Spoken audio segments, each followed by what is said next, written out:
Bom, galera, boa tarde. Hoje é dia 14 de 5 de 2018. Estamos aí começando a quinta temporada das leituras compartilhadas do grupo Transformadores Digitais.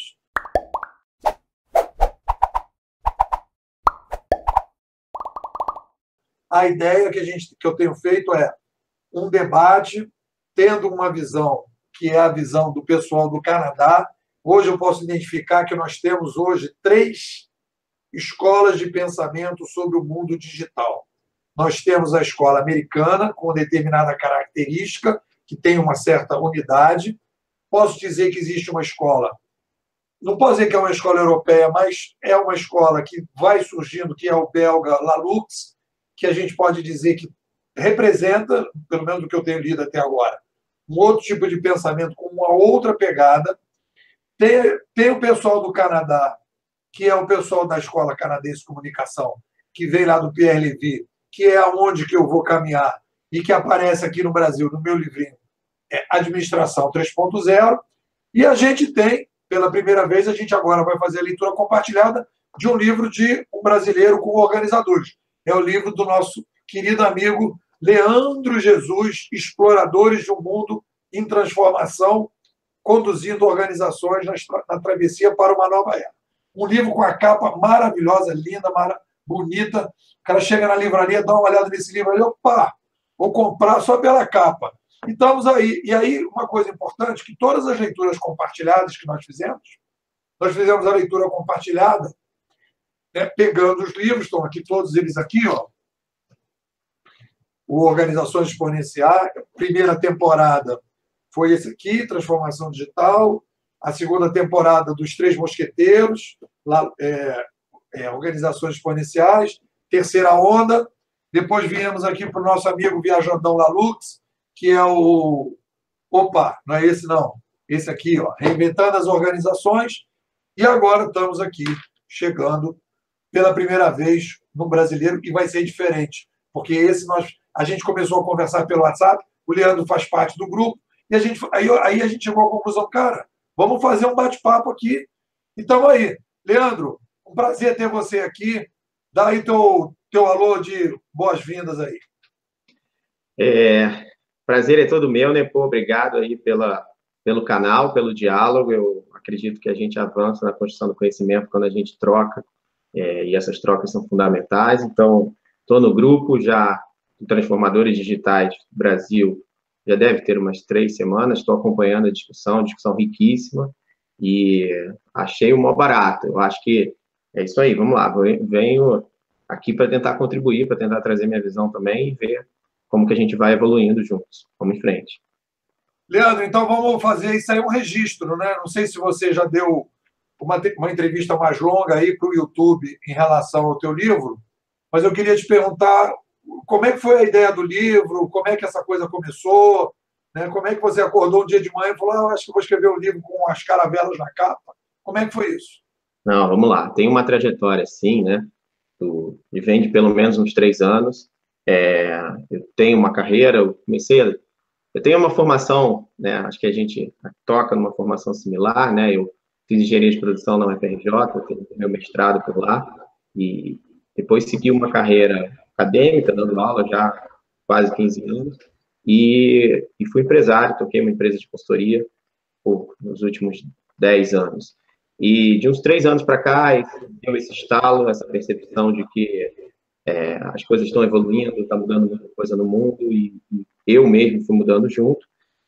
Nesse meio tempo, eu acabei criando um grupo, uma comunidade, que a gente acabou chamando de Business Transformation, né, para discutir a transformação do negócio na era digital. Daí veio alguns cursos, né, algumas sessões junto com algumas pessoas, e o livro nasceu daí. O livro nasceu de uma experiência junto com um grupo de pessoas que estava discutindo esse tema, né, a transformação do negócio. Justamente por isso, o livro é um livro que nasceu colaborativo, né? Eu digo que eu capitaneei esse trabalho, mas eu tenho participação de algumas pessoas que eram alunos do grupo, que eram pessoas que estavam discutindo juntas e acabaram ajudando a criar alguns capítulos do grupo. Então, em 2017, eu terminei esse esforço, né, de criar o livro, Exploradores, e ele saiu depois como um financiamento coletivo, né? Eu estou muito numa pegada de que a gente não pode só falar, a gente tem que tentar praticar também, tentar agir de maneira coerente com o que a gente está falando, que é, acredito eu, essa transformação nas organizações, a transformação na sociedade, né, de uma maneira mais ampla. Acredito que é uma sociedade em rede, uma sociedade descentralizada, uma sociedade com protagonismo das pessoas e que estimula novas formas de colaboração. Então, o livro saiu colaborativo, saiu um financiamento coletivo do livro também, colaborativo, jogamos um crowdfunding para 100 e poucas pessoas, financiamos, alcançamos a meta e saiu o livro. Então, o livro saiu na prática no final de 2017, agora 2018 eu estou começando a rodar o Brasil para falar um pouco sobre ele em várias cidades. Mas essa é a pegada original do livro. Foi daí que surgiu esse movimento. Eu acho que, de uma maneira similar ao que eu já vi dos teus relatos, eu acredito que é um conhecimento em construção, um conhecimento em evolução. Então, eu digo que é um livro temporal, é um livro que foi escrito em 2017, daqui a 2, 3 anos, eu não sei exatamente como vai ser a minha opinião, e o quanto que vai evoluir, mas acho que reflete parte das minhas opiniões, pelo menos até o momento, com relação à transformação dos negócios e, de uma maneira mais ampla, eu acho que o momento que a gente está vendo de transformação na sociedade. É isso. Legal. E aí quando você... daquilo que você... E eu tenho uma coisa que a gente começou a conversar, né? E a gente começou a falar, e eu peguei aqui a parte, principalmente, eu gosto de começar os livros sempre pela conclusão, porque eu acho que a conclusão quando alguém escreve um livro, ele escreve um livro assim: eu gostaria de falar tal coisa para a sociedade. Então, ele vai desenvolver todo um conjunto de argumentos e, na conclusão, ele vai dar o recado final. Então, nesse mundo, digamos assim, bem imerso em informação, eu acho que a gente tem que ir para os atalhos. Então, eu iniciei, já fui pegando também as outras partes, mas eu comecei bem da parte final.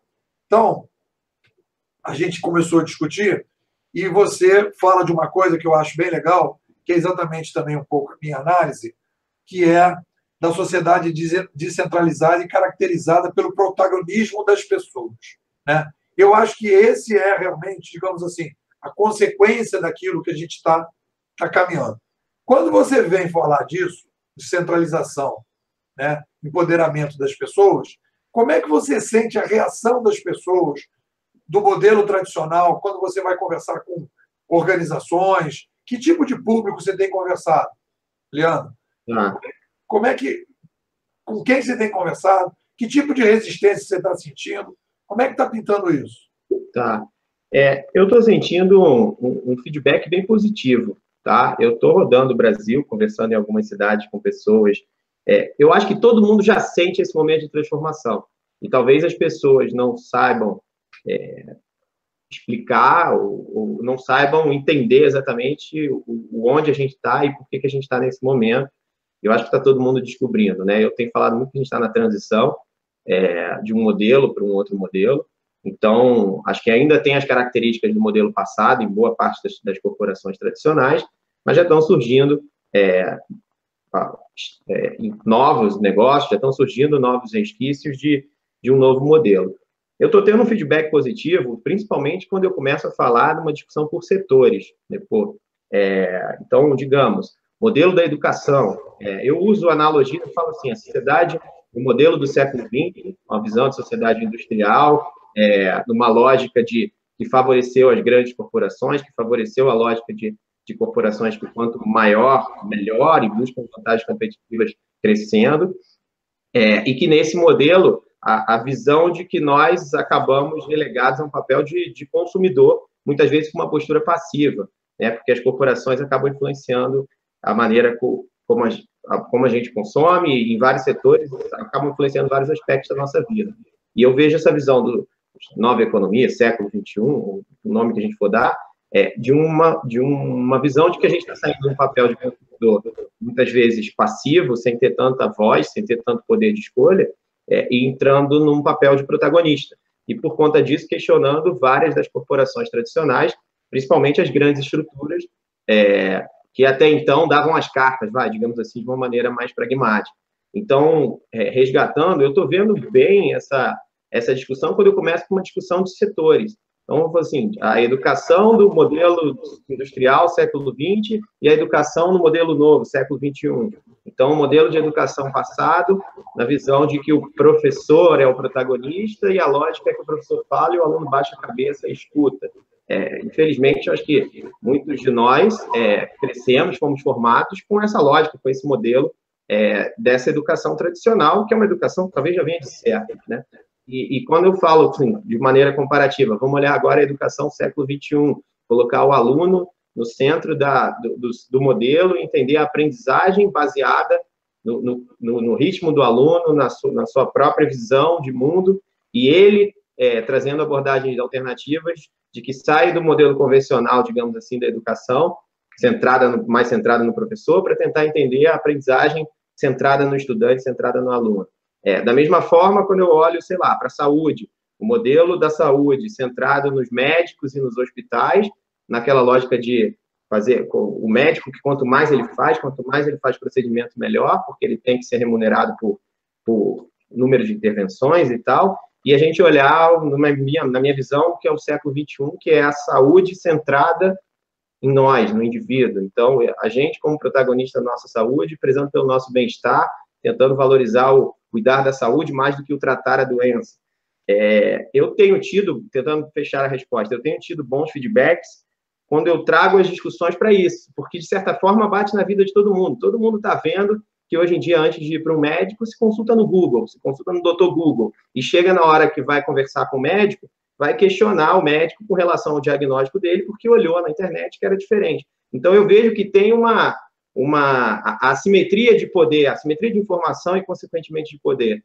Ela está reduzindo, a gente está ficando mais empoderado quando a gente tem mais informação, seja na saúde, seja na educação, a gente pode falar de vários outros setores, do Estado, do governo, setor público, inclusive, mas a gente, com a assimetria de informação reduzida, a gente tendo mais acesso à informação, a gente passa a ter mais poder de escolha, a gente passa a estar mais consciente do que a gente quer, do quando a gente quer, de quem a gente quer consumir, e eu acho que isso questiona um pouco do modelo tradicional e das suas grandes corporações.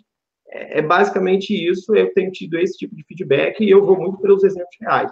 Não sei se faz sentido isso para ti. Não, olha só, Leandro, o que aconteceu aí comigo, né? Eu fiz o livrinho Administração 2.0 e quase que aconteceu comigo foi o seguinte: eu percebi que existia uma intoxicação no mercado. Aí subi numa espécie assim de mosteiro para fazer a discussão, né? Não me intoxicar. Então, esses livros todos que eu li não me ajudaram a escrever meu livro. Uhum. Esses livros americanos e tal, eu não li para escrever meu livro. Eu li o que eu me baseei no meu livro. Eu me baseei lá nos canadenses, eu me baseei na minha tese de doutorado, o pessoal que estuda comparativo histórico, e depois eu caminhei para os filósofos para falar de filosofia da tecnologia, etc. Papá, e tive que fazer um mergulho nessa coisa. Então, eu fui pegar uma outra literatura. E aí vi. Aí, beleza. O que eu percebo hoje, e são os dois grupos que eu tenho na internet. O grupo Transformadores Digitais é um. E eu tenho outro que são os formadores digitais, que são os empreendedores. Quando você fala essas coisas, eu me bato da seguinte maneira. Esse livro aqui, por exemplo, do Rogers, esse livro do Rogers aqui, ele fala transformação digital. Mas se ele está falando em trans, vamos colocar aqui, se ele está falando em trans, ele está falando de uma nova formação, tá vendo? Nova formação, e você vai fazer um processo trans. Você vai sair de uma formação para ir para outra formação. Então, eu vejo hoje no mercado dois clientes, dois públicos que eu falo diferente. Um cara é o que tem legado e o outro que não tem legado. Então, quando você está falando, e você fala, a gente precisa fazer tudo isso, etc. E eu acho que isso me bate, é um discurso que eu percebo claramente para o pessoal que não tem legado. E aí o livro esse aqui do nosso amigo Riz, que eu estou lendo para outro grupo, faz sentido, que é o Startup Enxuta, né? O livro Negócios Digitais faz sentido. A pergunta que eu me coloco é, como é que uma organização tradicional, e aí eu vou te perguntar, que é uma discussão que está no teu livro, como é que uma organização tradicional, diante de tudo que está acontecendo, faz esse processo trans? Por quê? Uma startup fazer do início começar Putz, beleza, ok. Agora, pegar uma organização que tem uma estrutura, que tem uma clientela, que tem uma receita, e você chega numa escola e fala, aí, galera, agora o professor perdeu aí o espaço, a galera já é o aluno que tem que ser o foco no aluno, foco no paciente. Tá, mas aí como é que você pega uma organização tradicional e chacoalha e vem para esse outro lado? Como é que bate isso para você? É, vamos lá. Eu tenho visto da seguinte forma, e eu concordo que é uma questão que a gente precisa ver como é que a gente vai endereçar. E me parece muito mais simples, não estou dizendo que é fácil, mas é mais simples a gente tratar a discussão quando a gente olha do ponto de vista de quem está na formação, quem está criando o novo. Eu criei o livro justamente por esse drama, por entender assim, putz, o que a gente faz com todo o legado, com as corporações que estão no tradicional, a maioria dos postos de trabalho está aí, eu acho que tem uma discussão que é super importante da gente pensar em como fazer essa transição com esse povo aí.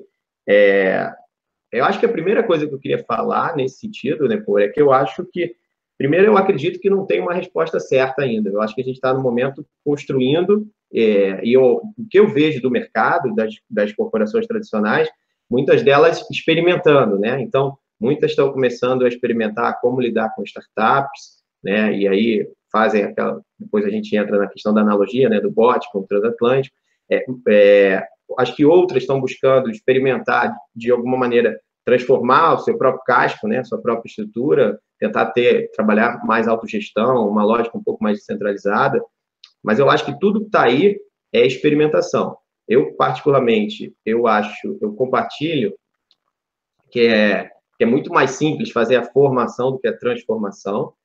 Eu acho que, como a gente está no momento de experimentação, a gente não pode assumir que vão ter verdades absolutas ou melhores práticas de como fazer isso, não acredito nisso.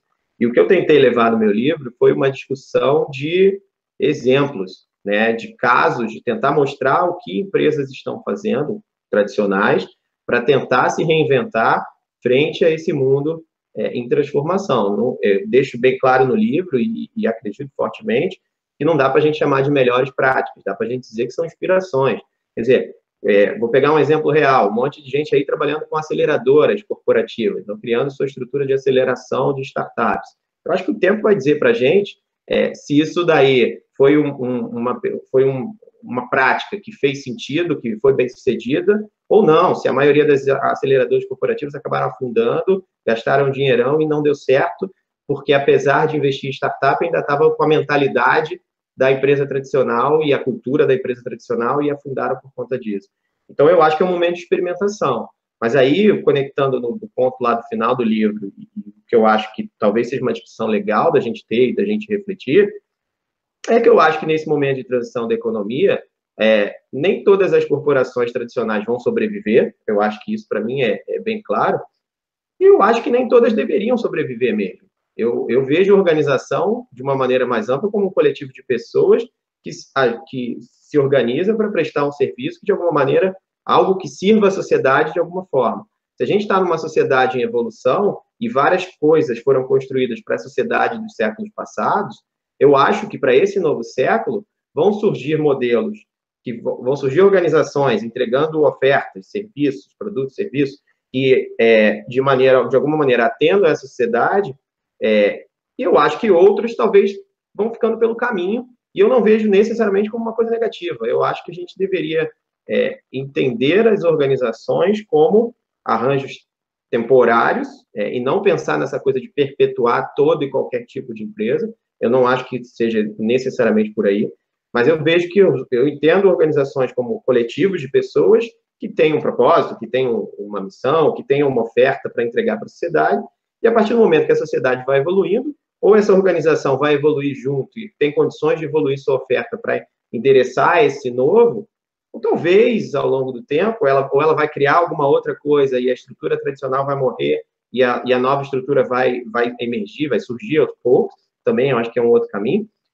Ou talvez a gente tenha que ver, em algum ponto, algumas dessas corporações tradicionais se tornando obsoletas. E aí eu vou para a analogia eu uso no meu livro, as caravelas vão por causa da analogia dos transatlânticos, né? Eu uso e falo o tempo todo das organizações tradicionais como transatlânticos, que estão no mar, que navegaram tempo todo no mar calmo, né? Velocidade de cruzeiro, é isso aí. Só que agora estão no mar revolto, estão tendo dificuldade por conta das suas estruturas rígidas, hierárquicas e tal. Estão surgindo vários bots, que para mim são as startups, são mais frágeis, sem dúvida, mas, por outro lado, são mais ágeis para mudar de rumo, frente a esse mar que é incerto, que é dinâmico. E o transatlântico está tendo que se reinventar aí de alguma forma. Então, nesse contexto, eu acho que alguns transatlânticos vão conseguir se reinventar, alguns vão criar bots e vão se reinventar por meio dos bots, e outros vão naufragar como o Titanic. E aí a preocupação é aquela da analogia mesmo do Titanic, do pessoal tocando violino com o chefe falando, continua tocando, mas o transatlântico está afundando. Então, eu acho que vai acontecer de tudo um pouco, mas, assim, não sou um futurista, é a impressão que me dá frente ao que eu tenho visto. Não sei se isso faz sentido aí para ti. Pergunta que eu faço sempre, e eu vejo todos esses livros, né? Estou agora entrando aí nessa temporada nova, né? E a pergunta que eu faço, já é a 5ª temporada, é o seguinte: até hoje eu não vi ainda, não conheço um case de transformação digital bem sucedido. Não vi, né? Que todos que estão liderando esse mundo digital não tem nenhuma organização tradicional que deu a volta por cima. Você falou que no teu livro tem alguns cases e tal. Você tem algum case assim que você diga, olha, pô, aqui funcionou a transformação digital? Você conhece alguma coisa que eu ainda não consegui ver? Então, assim, vamos lá. O que eu tenho falado quando eu falo de cases, eu falo no sentido de, sim, de ver o que eu tentei fazer no livro foi mostrar o que as organizações tradicionais estão fazendo, mostrar o que a Porto Seguro está fazendo com startup, mostrar o que o Bradesco, por exemplo, está fazendo com a sua estrutura bimodal para tentar replicar, o Itaú e etc. Eu tentei pegar exemplos do mercado de ações que estão sendo feitas. Eu não posso, e eu nesse ponto concordo contigo, não posso dizer que são melhores práticas, nem foram coisas bem-sucedidas que daqui a 5 anos a gente vai olhar e vai falar assim, nossa, isso aqui foi um baita case bem-sucedido. Eu acho que não dá para dizer ainda. Infelizmente, eu acho que não dá. Justamente por entender que a gente está nesse momento de transição. O que para mim é muito claro é que todos eles estão se mexendo, né? Todos esses grandes transatlânticos tradicionais, digamos assim, no mundo corporativo, estão tentando fazer alguma coisa. Mas aí, só voltando no ponto, o que eu acho que é mais... aí é um achismo, não tem como, a gente está olhando para frente, né, nesse ponto. O que eu acho que é mais provável de acontecer é de alguns deles investirem em... criarem inovações em bots isolados e talvez, com o passar do tempo, esses bots virem a crescer e o transatlântico, que é a vaca leiteira atual, digamos assim, ele vai ficar por um tempo e até um determinado momento onde ele vai se tornar obsoleto. Aí, nesse ponto, seria uma transformação não da estrutura existente, né? Seria uma migração para algum outro tipo de estrutura e, com o passar do tempo, essa estrutura migrando. Eu acho que isso é mais possível, mas é minha percepção. Eu tenho muita clareza nesse ponto, eu tento bater bastante, que como a gente está no momento de transição, talvez daqui a alguns anos a gente consiga olhar para trás e ver o que foi feito bem sucedido. Hoje, eu acho que está todo mundo na experimentação, na tentativa e erro, tentando sobreviver, digamos assim. Eu acho que o que você está falando é mais ou menos o que eu também cheguei à conclusão. Eu acho que a gente, quando você fala de transatlântico e bots, e aí você fala de bots separados, e você fala também desses bots precisando de uma independência, e acho que o que eu vejo aí é o seguinte. Primeiro, isso que você está falando, digamos, foi a conclusão que eu cheguei, que o pessoal está chamando isso hoje de organização bimodal, e outro, ontem, dando aula sábado, um aluno me falou que o pessoal está chamando de empresas ambidestras. Então, você tem a organização tradicional com inovação incremental caminhando, que eu estou começando a chamar isso de inovação bimodal, né? Então, você continua trabalhando normal e tem ali uma equipe, uma galera, né, trabalhando e já com essa ideia. O problema que eu vejo, quando você fala que vai criar uma aceleradora, e isso aí aconteceu muitas vezes, que acontece? O Bradesco, o Porto Seguro, etc. Eles criam essas áreas fora. Quando a coisa começa, a ideia da galera é a seguinte: bom, agora que o bot começou a funcionar, traz o bot de volta para manter o transatlântico vivo, oxigenar o transatlântico. Essa ideia que o transatlântico não vai mais continuar como transatlântico e que é preciso que a startup seja uma espécie de... Porque, no fundo, o que a gente está falando é que o bot só vai ter o nome do transatlântico, mais nada, porque você vai ter uma nova formação. E é isso que é difícil. Do cara, imagina, o cara tem décadas e décadas, às vezes um século, de uma estrutura, e aí você chega para ele: a tua estrutura não está mais funcionando, agora você vai ter que criar uma coisa fora para poder sobreviver numa nova formação. Como é que isso te bate? Como é que isso tem rolado aí nesses papos? Beleza. Eu acho que a gente está com uma visão parecida, sim. Eu faria um comentário, talvez. O primeiro é que esses transatlânticos não vão investir em um bot, eles vão investir em 10 ou em 20, já sabendo que é risco mesmo, sabendo que vão investir em 10 para um ou dois, talvez, prosperarem. Eu acho que esse é o primeiro ponto. Segundo, eu acho que eles estão aprendendo a como investir em bot. Eles não sabem fazer bot. Também eles têm dinheiro, têm recurso financeiro, né? Então, tem modelos e modelos. Tem gente que só coloca o dinheiro e toca a ficha e vai. Tem gente que quer ter um controle um pouco maior sobre o bot. E isso trava. E aí, eu acho que esse terceiro ponto, que eu acho que é exatamente isso que você falou. Para mim, o bot, quando o transatlântico quer puxar o bot de volta e, de alguma maneira, não respeita a cultura que está nascendo ali no bot, quer trazer para dentro da cultura corporativa, para as amarras do transatlântico, o que eu vejo é que, na maioria das vezes, mata o bot e aí mata a estrutura. E é por isso que eu falei lá no início daquela coisa de perpetuar ou não as organizações. Então, sei lá, vamos supor aqui, e vou usar só a título de exemplo, nenhuma ilustração a respeito, se a gente fosse falar de um Bradesco da vida, por exemplo. Eu acho que a questão não é se a gente vai perpetuar ou não o transatlântico Bradesco, com o CNPJ Bradesco, com aquele nome.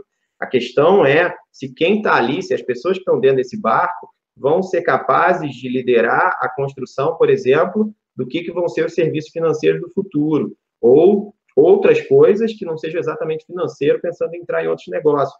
Então, se eu sou o cara que está ali dentro, para mim, daqui a 20 anos, não sei, 15, a questão não é se o CNPJ está mantido. A questão é se ele conseguiu criar algumas outras coisas que, de repente, fez evoluir para entrar em outros negócios, outros tipos de serviço já, com a mentalidade do século XXI, mesmo sabendo que talvez esse casco original aqui, ele fosse naufragar com o tempo, mas eu consegui, como se fosse assim, pular de um barco para o outro, ou para outros, né? Considerando que, eventualmente, eu abri. Eu penso um pouco assim, mas eu acho que o mercado ainda tem muito essa visão de como a gente vai perpetuar a estrutura do transatlântico original, como se a discussão fosse como sustentar o transatlântico original. E eu acho que essa discussão está errada. Eu acho que a gente não deveria ir para a linha de sustentar a organização. Eu acho que a gente tinha que ir para a linha de como a gente vai, de que maneira vão ser construídas as organizações que servem melhor essa sociedade do futuro que está se abrindo, que é descentralizada, que é do protagonismo das pessoas, mas que é um novo modelo de sociedade que contrapõe, que confronta várias questões do modelo anterior. Não sei se eu te respondi com isso, mas é um pouco o que eu vejo. Eu acho que respondeu, e eu vou te contar uma historinha para você raquetar desse lado aí. Teve um cliente meu que assistiu uma palestra minha, que não era cliente ainda, mas assistiu a palestra e virou cliente. Aí falou: pô, muito legal esse troço de uberização, né? Eu comecei a falar de uberização, etc. Tal, e aí tem um pouco a minha análise, que vem com uma visão mais específica, e aí ele comprou a uberização. Depois, vamos fazer um workshop na minha empresa. Beleza, vamos lá. Aí fomos lá, começamos a fazer workshop, etc. Papá.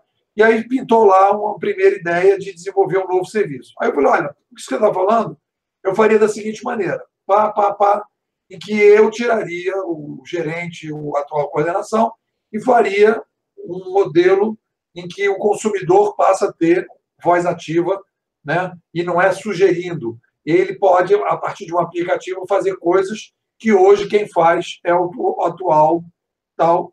num processo claro de uberização. Aí o cara levantou o dedo e falou uma coisa que, para mim, naquele dia eu não tinha percebido, mas a coisa veio. Ele falou assim, mas isso não tem a ver com a nossa filosofia. Naquele momento, eu guardei e só vim, depois de bastante tempo, perceber que, naquela frase dele, é como se tivesse assim, toda a estrutura da organização está montada dentro de um modus operandi que as pessoas resolveram batizar de filosofia. No momento que eu crio um novo modus operandi do lado de fora, que tem uma lógica completamente diferente, a pessoa diz, isso não faz parte da nossa filosofia. E é isso que vai, na minha opinião, matar as organizações. Porque as organizações estão confundindo modus operandi com filosofia. E o que está mudando no mercado hoje, né, é um modus operandi e que existe uma barreira filosófica, uma barreira de mentalidade. E é esse, digamos, fosso que tem ficado meio que intransponível. Porque que essa filosofia é como se tivesse uma tatuagem na organização em que a organização diz, eu coordeno processos, eu editoro notícia, eu carimbo e certifico as coisas, eu sou o selo certificador, eu sou o cara que controlo tudo. E aí vem para o outro lado, que é, eu agora crio uma plataforma em que eu não controlo mais as coisas. Aí ele diz, mas isso é uma outra filosofia. E aí o cara não consegue sair, tirar a tatuagem dele. E aí que começa o problema. Como é que você vê essa história? Eu acho que entendi o ponto e acho que sim, acho que muitas das pessoas que vão estar no transatlântico, lá no mundo corporativo tradicional, elas, talvez até por uma questão de perda de poder, como é que eu vejo isso? Quando a gente vai de um modelo para o outro, você está dando mais poder para o consumidor, poder para o cliente, poder de clicar, o poder de avaliar em tempo real, o poder de, com as suas avaliações, fazer o algoritmo mudar e direcionar a evolução. A galera que está do lado do transatlântico corporativo, vou tomar um cuidado para não generalizar, porque óbvio que a gente não pode generalizar, mas muitos dos que estão, e principalmente os que estão no topo, que é a pirâmide, e a tendência é que quem está mais no topo tenha mais se acostumado a vencer nesse tipo de modelo, é uma galera que se acostumou a centralizar o poder, é uma galera que se acostumou a dar as cartas, vamos dizer assim, uma linguagem mais informal. Então, eu vejo essa mudança de filosofia, na verdade, como aceita e entende que o teu consumidor agora, que o teu cliente, ele tem um novo papel que é mais proativo e isso faz parte da dinâmica do negócio. E se tem um pessoal que está mais numa visão tradicional, no sentido de eu dou as cartas, o controle é meu, e não consegue entender que isso passa...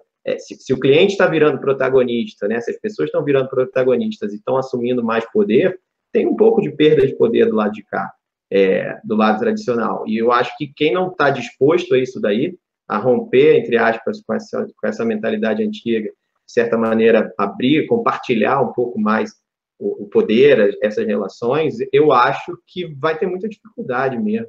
Aí bate aquela questão das lideranças egocêntricas, né, da pessoa que está ali numa disputa por cargo, numa disputa para ver quem é que vai crescer, né, dando cotovelada para os lados. Por isso que eu falo que é pirâmide, né, porque quando chega numa pirâmide, na verdade, vieram vários, viraram trainees, aí sobe alguns, viram coordenadores, viram gerentes, só um que chega lá é presidente. Então, no fundo, vai na cotovelada todo mundo ali numa disputa de poder para quem é que chega lá em cima, para quem alcança o sucesso, digamos assim. E para mim, esse novo modelo, ele sendo mais aberto nesse ponto, eu acho que o pessoal vai ter que entender e trabalhar de uma forma que entenda que essas relações elas são mais abertas, com mais trocas, e o consumidor, a sociedade, as pessoas que estão do lado de fora, elas têm um papel mais proativo. É assim que eu vejo isso que você está me narrando, assim. E aí eu estou pensando, assim, em exemplos, talvez não seja exatamente a curadoria ainda, mas, assim, coisas que estão surgindo, que estão desafiando os transatlânticos originais, já colocando um papel mais protagonista para o cliente, né? Eu vejo isso, por exemplo, com o movimento do Nubank e dessas fintechs, né, dessas startups financeiras, frente aos bancos tradicionais, né? tem um empoderamento, uma passagem de poder para o cliente que está na ponta, que se sente mais livre, que se sente mais respeitado, que eu acho que é muito forte com relação às corporações tradicionais. A mesma discussão, ontem, por exemplo, eu estava lendo de uma favela de São Paulo que vai criar um banco, o Banco Paraisópolis, com uma moeda local, para favorecer as ações dentro da própria comunidade. Então, dessas estruturas multimoedas, algumas digitais em cima da lógica da blockchain, eu estou começando a estudar isso agora, ainda não sou muito, não sou a melhor pessoa para falar sobre isso, mas eu vejo que por trás disso daí tem um movimento de empoderar o indivíduo, empoderar a pessoa, para que ela seja protagonista, para que ela fomente essas trocas e tal, e quem está na corporação, na verdade, acho que aí, usando as tuas palavras, é o curador, né? É que permite que essa brincadeira toda funcione, mas com o papel não sei, de habilitador disso daí, não com o papel de ser uma relação hierárquica tradicional, um controlador, né? Eu acho que muda um pouco aí, não sei como te parece isso daí que eu estou falando.